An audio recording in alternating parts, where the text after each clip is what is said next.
I'm Laura Cook, and for the video essay, I've chosen The Importance of Being Earnest by Oscar Wilde.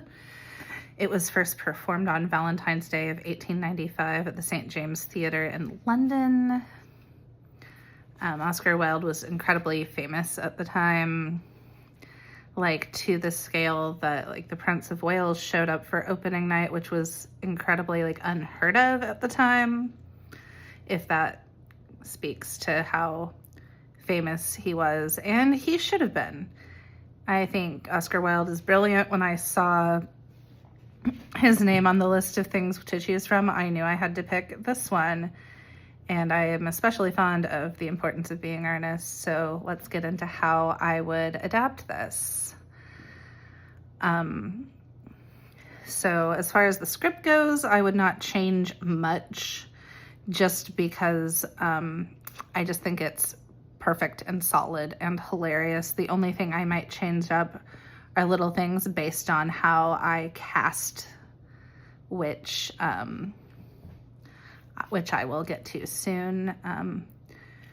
For theater structure and design, well, it was originally performed on a proscenium stage, which is what the St. James Theatre had.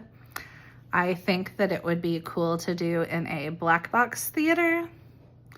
When I did IB theater in high school, I had access to one, and I really found it a lot more fun to work with than, say, like the proscenium stage that we had access to in the auditorium.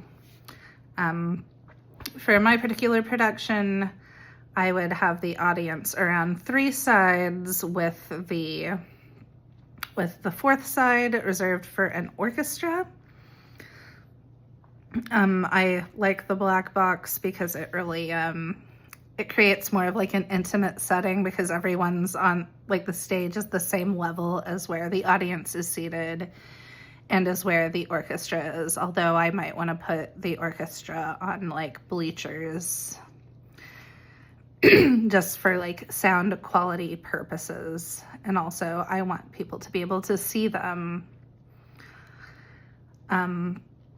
For scenery for this, I would want to be like pretty minimalistic, just because with everyone on the same level as the audience, I don't want any like big stage pieces obstructing someone's view. So just like maybe basic furniture, because I think that you could use a lot of other things to convey, you know, like, oh, I'm in a parlor versus like Cecily and Gwendolyn like out in the garden. And I also think that the 4 entry points that you have to the stage when you're in a black box is really good for getting like those minimal stage pieces in and out, you know, like bushes if you're outside, just different things like that. Lighting would be really fun to play with for this. Like, for instance, having different lighting for different characters. Like, one lighting we use when we see Jack when he is being Jack, but another lighting used for him when he is pretending to be Ernest. I know I mentioned I wanted an orchestra for sound. I think like it wouldn't be playing during the dialogue, but like before the production starts, in between scenes, things like that, in between acts, during intermission even. I think that it's nice to have the audience, something else for the audience to focus on besides what's going on the stage. And I think we should employ more musicians. Musicians work really hard. We're lucky to have them. Give musicians jobs, please. The casting is what I would really get silly with. I like the idea of, you know, men playing women's parts and women playing men's parts, or non-binary people playing anyone's part.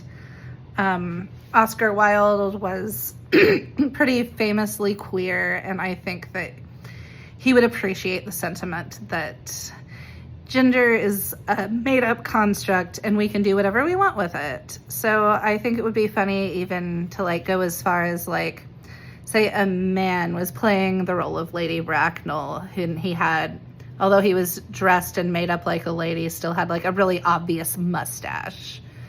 You know, even going so far as to like twirl it deviously when he's letting Jack know that there's no way that he could marry Gwendolyn if he doesn't know his family.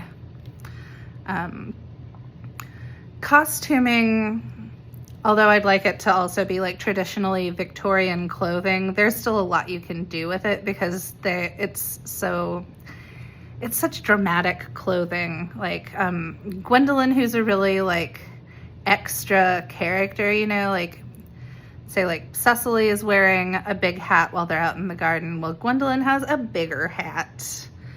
In the first act, Ernest / Jack refers to Lady Bracknell as a gorgon. So I think it might be fun to do things like incorporate like, you know, snakes into her jewelry, or perhaps like a pattern on her clothing, things like that. There's a lot more that could be done with this. I think this is so much fun to play around with, and but that's essentially what I would like to do.